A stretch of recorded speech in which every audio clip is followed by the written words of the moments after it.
शुभ संध्या। ओडिशा रे जारी रही हालुका वर्षा को नहीं ये भिडियोटी गोटे छोट अपडेट।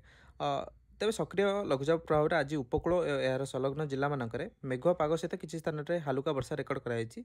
संध्या 5:30 सुधा कटक में सर्वाधिक 11.4 मिलीमीटर, दारिंगबाड़ी 7, नयागढ़ 5, कोरापुट 4.2, तालचेर और अनुकूल 3 मिलीमीटर, पालाखेमुंडी और रायगढ़ 2.5 मिलीमीटर वर्षा रेकर्ड कराई। तेज पारादीप और विशाखापट्टनम डपलर राडार चित्रु कटक और कटक, खोर्धा, अनुगुल, केउंझर, नयागढ़, ढेंकानाल, अनुगुल, जाजपुर, बालेश्वर, रायगड़ा, गंजाम, गजपति, कोरापुट और कंधमाल जिलार किसी विक्षिप्त स्थान में हालुका मध्यम धरण वर्षा होता नहीं जमापड़ी।